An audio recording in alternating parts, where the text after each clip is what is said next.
Welcome to the Like a DOS podcast, where Ronnie Doss shares insights regarding life, leadership, and personal development. For more of our resources, visit ronniedoss.com. Now, let's join the podcast.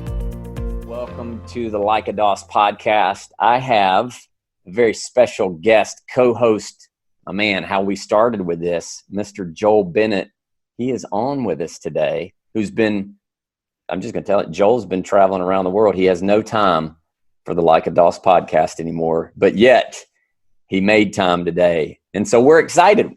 Well, it's so good to be back with you, Ronnie. It feels like it's been a couple years. It hasn't been that long, but it has been a while. And I do have enough time to watch everything you've been putting out, and it's been amazing stuff. And I share it everywhere I can go and tell everyone about it. It's been amazing. But I'm happy to be sitting in the co-pilot seat with you today, and maybe we can get a little bit more good stuff out there, some folks. Yeah. So tell everybody you're in Champaign, Illinois. Is that right? Champaign, Illinois today. Yeah, I picked up another new job where I'm traveling every week and actually doing a pro wrestling show now. So helping on that. And so it's fantastic. I mean, I'm on the road a lot, but I like it. And my wife likes the paychecks coming in. So life is good. So we were saying that's how you stay married, man. You just keep the paychecks coming in and stay on the road. For sure. And we've remained friends that way. That's it. It works, right? It works. Well, good for you, man. It's good to see you. And for those of you that are listening to this on audio, we have this. I think we're going to put this up. We're recording it video wise, so we're going to put it up on probably YouTube as well. So either way, it's awesome to have you on, Joel, and thanks for being here. So you got your thing today. What are we going to talk about today?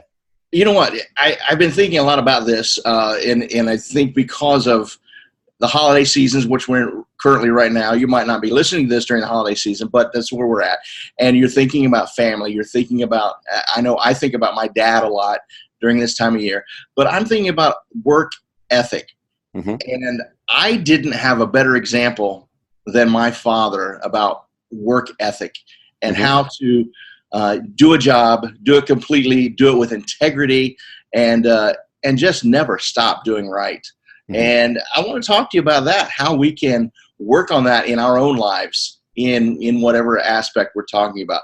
Do you have an example of someone in your life that you look to and go, yeah, that's what I want to model myself after? And I think that in doing that, Joel, we want to have someone that can model these things to us.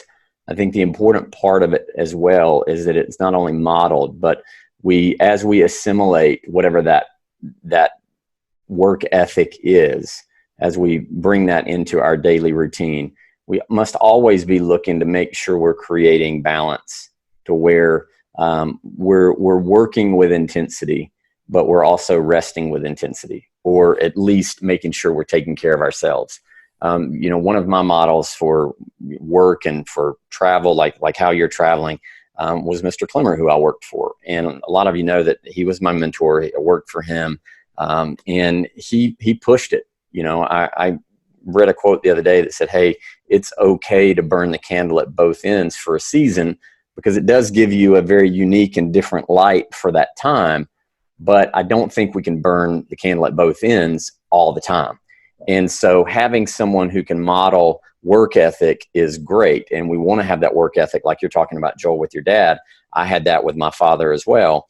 And also I'm looking at the season of my life where, with Addison being 10, Kennedy being 5, it's very different now for me to be on the road than where you are. You got Alex, you got Andy, you got Zach. They're grown men now. They're young men and they're doing awesome. And it's a different season. And so I've thought about what work ethic looks like and how it needs to fit the season that I am in. And I think that's important for all of us, is like, understand that the season you're in right now may change. It could change very quickly. Right. And so you want to work hard, but you also want to be discerning. You can discern the times and say, well, yes, I need to work hard, but I need to make sure that I'm working hard in not just one area as far as my vocation. I want to work hard as it pertains to honoring myself, honoring my family, honoring the people that I'm closest to, because some people don't do that very well. And I know there's been times where I haven't done that well. It's just like head down, grinding, getting on the planes, traveling, speaking, doing the thing, going through the airport, staying at all the different hotels, and get home. And when I first started traveling so much, Joel, I would get home and man, I wanted to pull the covers up over my head for a couple of days and not talk to anybody. And I was just tapped out, and I wasn't conditioned to do that yet and work hard like that at that level and that pace. And I realized what it was doing to me. And I said, look, I've got to dial this back. And so Jen and I decided back after Addison was born that I would only travel at most 4 cities a month at most, which meant I wouldn't be on the road probably more than 6 to 8 days out of the month, which was, that was fine. We could do that. And now they go with me a lot, but balancing the work ethic is so vitally important for making sure that you're working not only on your job, your occupation, your career, but you're working on making sure that you are honoring yourself, that you're making sure that you're taking care of you, to making sure that you are thinking longevity. So easy to put your head down and think, oh, this next paycheck, get this next thing. As soon as I get this next thing, then we'll be good. Right. And I have found that, you can get another dollar. And that's wonderful. Money is very, very important. I like money, and I like nice things. That's it. But it's not getting the next dollar that's going to make you healthier. It's not. Slowing down to work at resting, work at making sure that you get and stay rejuvenated and ready to bring your best to the time that you're going to work and work hard. I think that's wise.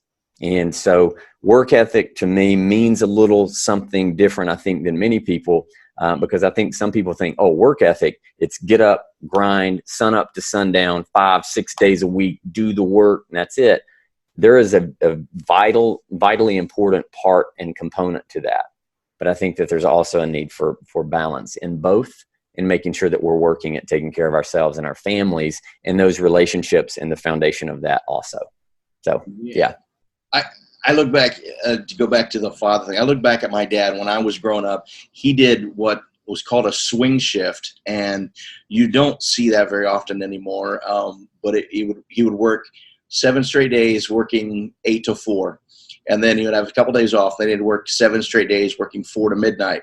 They'd have a couple days off, and then he'd work 7 straight days of midnight to 8 a.m. He did that for, most of my childhood. And for me as a kid, I liked, the weeks that he would work afternoons, because I get home from school, I could see him, he'd go to work, and then we could watch Brady Bunch or whatever, and life was great. But when he'd be working on the midnight shift, we'd come home and we had to be quiet all the time. Right. So, and as a kid, you're looking at it from your perspective going, man, this work schedule of his, it stinks for me. Yeah. But then as I grew older, and if I ever had to work through the night on something or whatever, I would be the biggest baby and I would whine about it. And then I'd go, my gosh, my dad did that for years, constantly. And his system would be every week it would be swapped. And I don't know how he lived and did that. That was, but he needed to do it to provide for his family. That's what his job entailed, was to do that. So when he was home, he was working his tail off on everything at the home.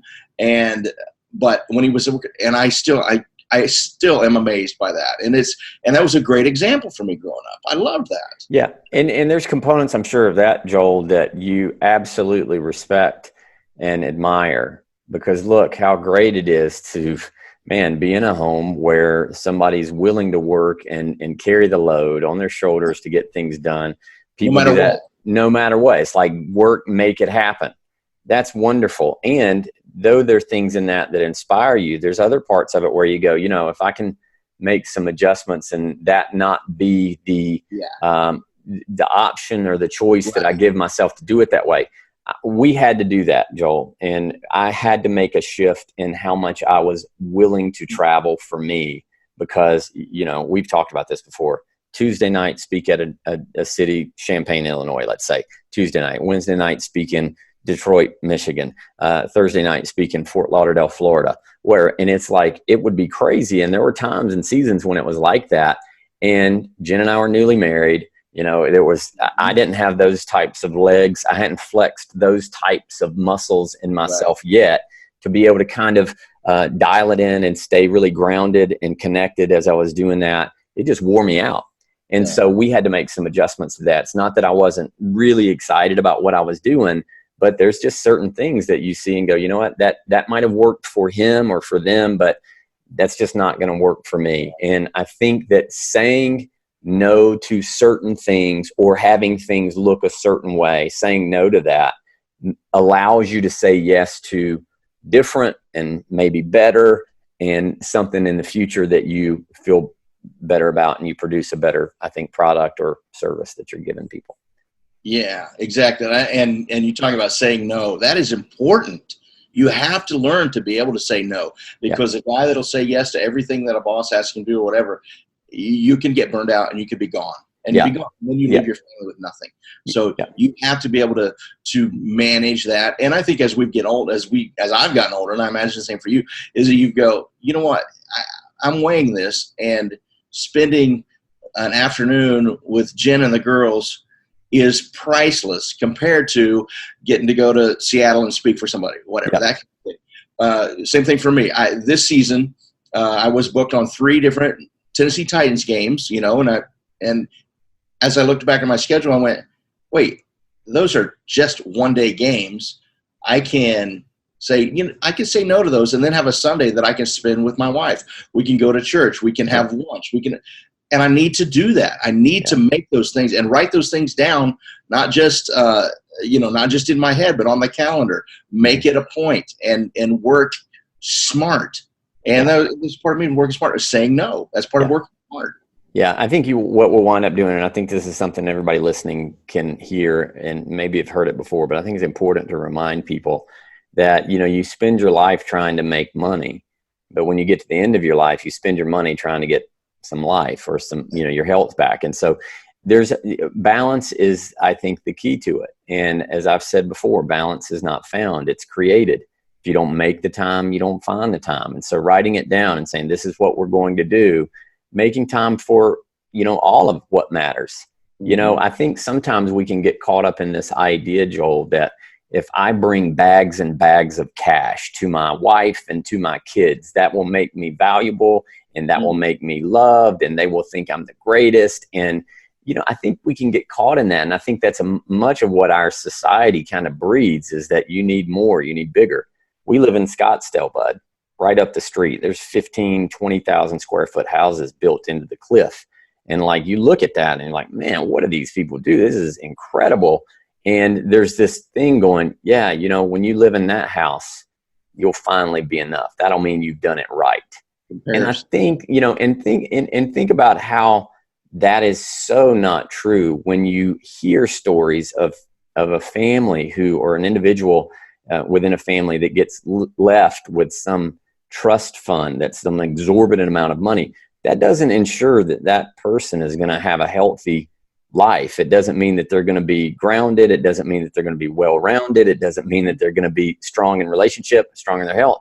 It's I think some of what we want to pass on in this work ethic conversation is not just working hard, but working smart and working to make sure that we keep the main things.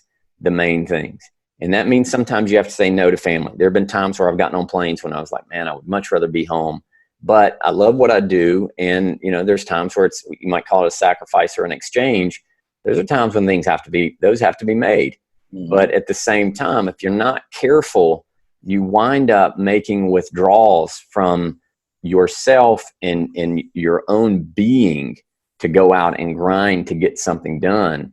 And as you get older, you mentioned this, as I've gotten older and noticed, it's much harder to get some of that energy back, and it takes longer to recover when you've been grinding and pushing. I mean, I think it was 3-4 weeks ago, I was gone for, I think, 8 or 9 days. Hadn't been gone that long in a stretch. Flew the girls out. They met me in the middle, and then they flew on to Louisville, Kentucky. But I got back home and I'm like, man, it feels different, getting out there, speaking day after day, meeting with people kind of on all day. You can work hard at something, but as we get a little older, we notice it takes a little longer to get our legs back. And so whoever's listening today, I think being okay, saying, yes, I'm going to work harder, but I'm also going to make sure that I'm weighing how hard I'm working, weighing that against who else might be paying for it besides myself? Like, are my kids paying for it if I'm gone and grinding? Like, how much does a dollar really cost? Yeah. You know, what does the dollar cost as far as relational rate? Yeah. You say that again, Joel? The exchange rate. Yeah. What's the exchange rate? Like a dollar, like we can, you know, it used to be, I remember when I was single, Joel, it's like, oh, if I had, you know, a few $1,000s, it's like, oh man, we're good. We're single. We're whatever. Now, man, we can blow through $1,000 in a day on nothing, you know, groceries and stuff. And it's like, man, it's really easy to get caught up in this needing more, having to play at another level, stretching, dangling the carrot. And now I'm working hard to impress people that I really don't know. I don't know that I like, or that they even like me. And I'm just hoping that they'll think, yeah, you got it all figured out.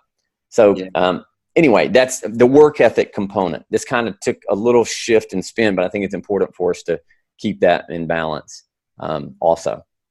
For sure. And I think you're talking about balance in that I think that's fantastic that you bring the girls out, stuff like that.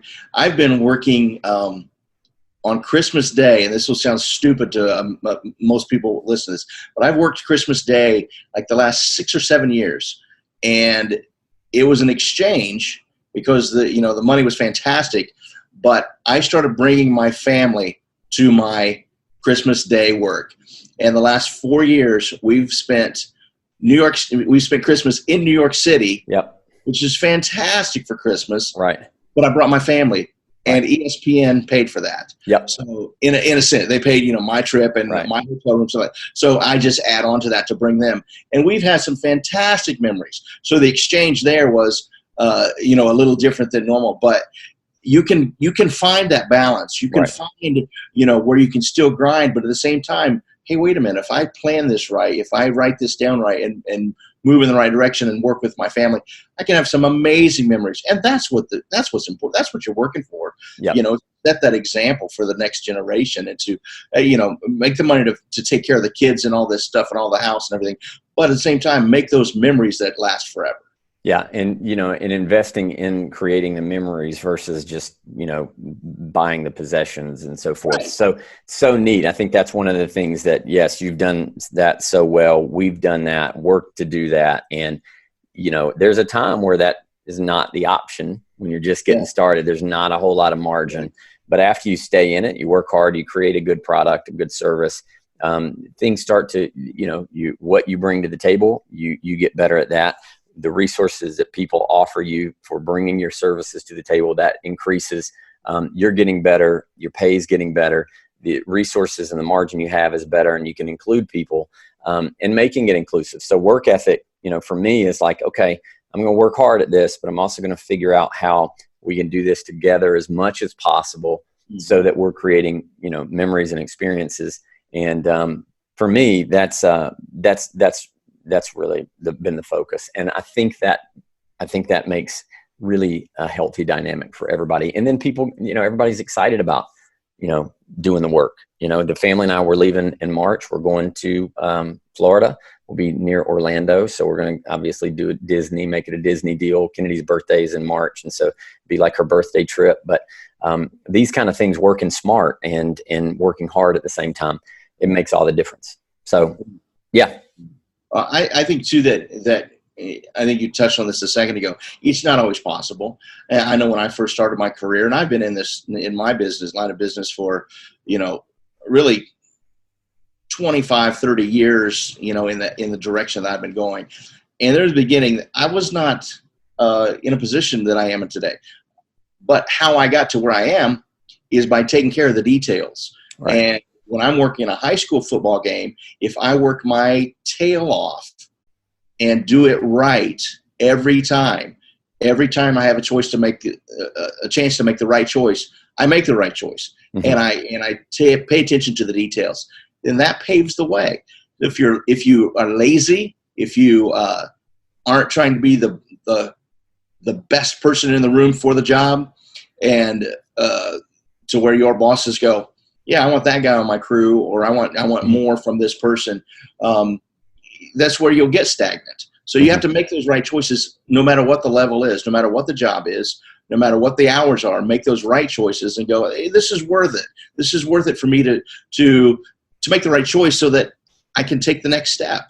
Yeah. I think it's be faithful with the little things, right? Like so many times people ask, like I go to so many different places and people ask like, how long you've been speaking?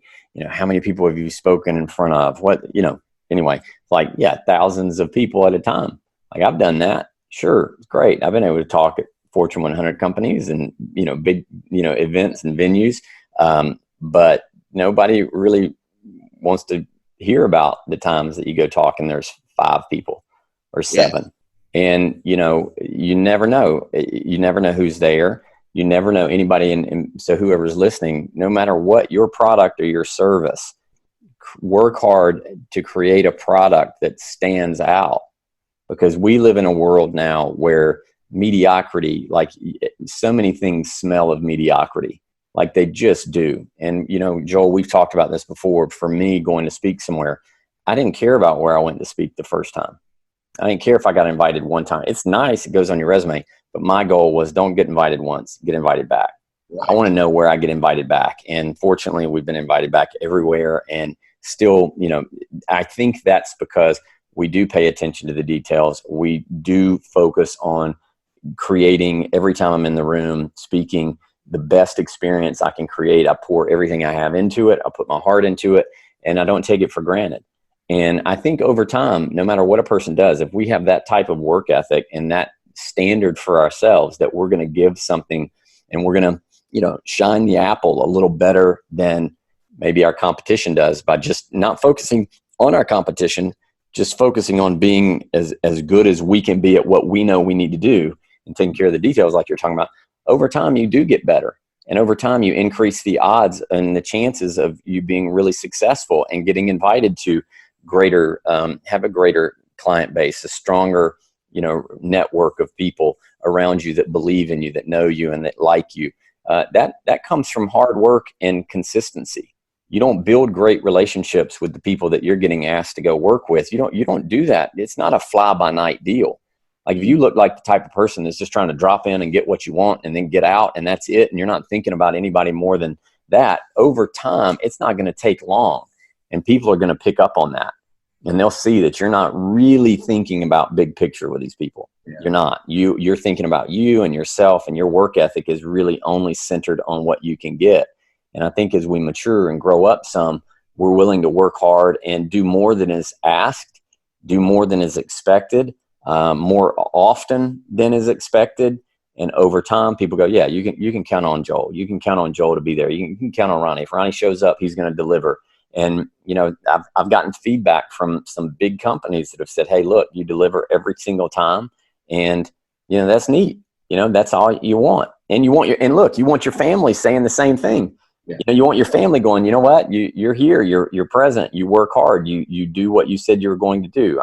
That's for Jen and Joel. We talk about it. It's like, I knew when we got married, I said, this is what I would do. I would provide for you to be able to stay at home and raise our kids.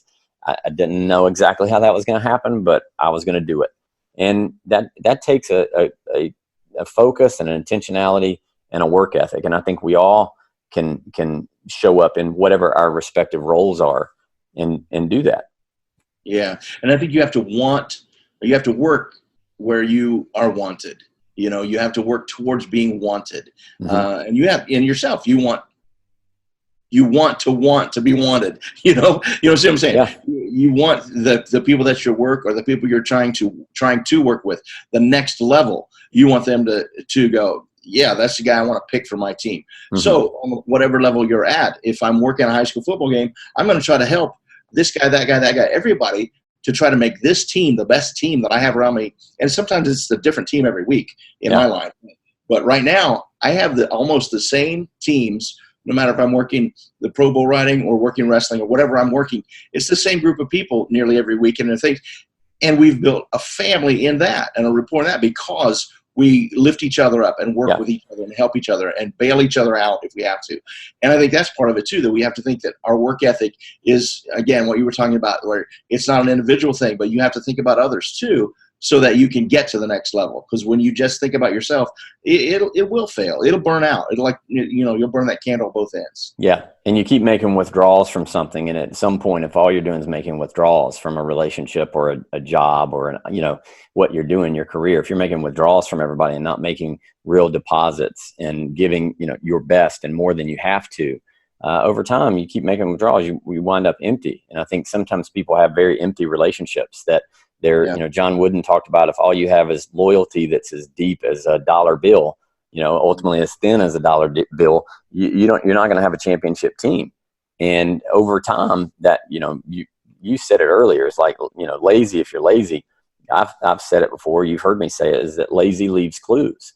And like, if you're lazy in some area, I will, I have people say, they're like, yesterday I got interviewed, a guy emailed me and asked me if he could interview me for this podcast. And I said, sure. And he said, I got up at 5:30 this morning, and he goes, and you had already texted me. And so when he texted me back, he said, man, you're up early. And I'm like, look, bud, I've already done 2 half-hour coaching sessions by the time I had texted you this morning. And it's true. I'm up some mornings now, 3:45, 4 o'clock, and I'm passionate about what I do. I love what I do. And because I was modeled hard work and I know what it's like to work hard, my dad being a brick mason, I know what hard work looks like. I know coming home dirty at the end of the day, tired, sun up to sundown. I did that with my dad. As a kid, I did it, sit on the dirt piles and watch him. I couldn't help him. Life wasn't really strong enough. But as I started getting a little older, a teenager, like start carrying cinder blocks, making mortar, carrying bricks, climbing up scaffolding in the sun, dirty. I know what that's like. That's hard work. And, for me, it's like, well, flying first class somewhere, staying at the Ritz, like to speak somewhere. It's like, oh, this is nice, but I'm not going to take this thing casual. I'm going to work as hard at what I'm doing because it's all relative to where you're at. And so a work ethic and working hard regardless over time stands out. Lazy leaves clues. And I think you can be lazy physically, you can be lazy mentally. A work ethic to me means a combination of both. And when you're willing to work hard physically, do more than other people are willing to do, but also add the right insight and wisdom to your mind so you can work harder, but then think sharper as you're doing it. I think over time you start to stand out, especially in the world we're in now where people are just throwing stuff together and saying it's great, selling garbage. So yeah, man. It kind of takes us back to what we were talking about at the very beginning, being an example, learning from an example. You were learning from your dad. I was learning from my dad. And now I hope that I've taught that to my boys who are in their, in their work fields. They're kind of in the same business that I'm in. But as you're teaching your girls as they're growing up to see an example that they go, okay, we'll see, Dad's up really early doing what he's passionate about, and he's doing it right and doing it early, and he's but at the same time, he's getting the rest and taking care of his body so that he doesn't get sick and he can still take care of us. But that teaching the next generation, sometimes it's not even your own kids. Lots of people don't even have their own kids. So they're going, I'm going to teach and mentor somebody else. Yeah. You have to live it, or your words mean absolutely nothing. So that's right. To be able to be a teacher. Yeah. And, it's the saying, Joel, people hear best with their eyes. And so, what people see, the example, that's better than hearing, the lip service all the time. Yeah. I said to a team this past week, there's a big difference between service and lip service. Service is an action step. Lip service is an ego trip, and it really is. And, my girl's seeing it. I walked into our living room the other day, Addison, who is 10, that you guys have heard me talk about. She had a laptop out and she's typing. And I said, what are you doing? She goes, I'm writing my first book. And I'm like, well, there you go. I said, there you go. And so I'm not an author, but I've written 2 books, and to the work ethic point of even that, how do you write a book? The problem is the hard part is not writing the book. The hard part is disciplining yourself enough to sit down and write. That's, and I've heard that, and it's very true, but this is how it is with anything. We lead by example. You become like those that you model. You see what's possible for them. And I hope that work ethic for me is that my ceiling is their floor, that what you've worked laid the groundwork for the boys, Joel, as you have. They've seen what's possible. They've worked hard. They help me a lot. I see that they know what it means. I mean, and I watch them. I'm like, Probably be easier if they did some things maybe a little differently, but you know what? They're learning right now, and that is the grind of it. And we all, like you did, you're talking about 20 some years ago, starting your career. I know what it's like to start out, and you're grinding and clawing for every little thing that you can get, but that's what builds character. That's what builds a resolve within you and a strength and a capacity within you, so that when the big opportunities come, because you did well with the small things, you can deliver. You know, everybody wants to be invited to the table, but nobody ever asks, what do I need to do so I can bring something of value to the table? And you can't keep expecting to get invited to the table if you aren't bringing something worth a crap to the table. And, you know, work ethic is one of the things that when you bring it to the table, you don't have, listen, and it's not just skills. Skills come. It's the attitude behind the skill. You know, it's doing the work on you, the work on you, as you do a work, which is the task. And the work ethic component means, yes, I'm going to do the grind, but I'm going to be checking my attitude. I'm going to be checking what energy I'm bringing. I'm going to be checking whether or not I'm acting like, you know, you were saying you were crying and whining if you had to work the night shift. It's like, all right, you know, am I going to check myself and be grateful for the opportunity to do this? Or am I going to operate from this little bit of entitlement and act like I am owed this? And your dad, I know, being able to do the work like he did with his swing schedule, and my dad, you know, they didn't think they were owed anything. It was like, if you wanted it, you better get your butt out there and work for it. Yeah. And those types of examples, Joel, are, I think, so unbelievably important for family, for team.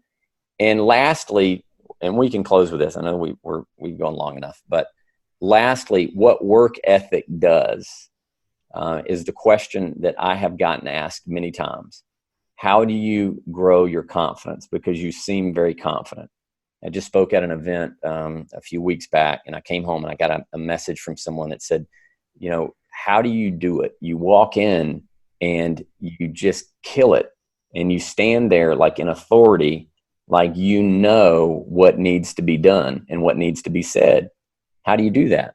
And I'm like, well, thinking about it, I think by doing the work over time, you know, feel more at home doing what you do. It becomes second nature. But I think being consistent in the small things and seeing yourself do work that other people may overlook, when you see yourself being consistent, I think that really does enhance your self-image, and it increases your confidence. Not that you're ever going to, I hope you're never, John Wooden said, arrogance is confidence that has spoiled. I hope that you don't ever get to a point, that we never get to a point that where it's like, oh, well, I've already done this. I'm so deserving of the next level.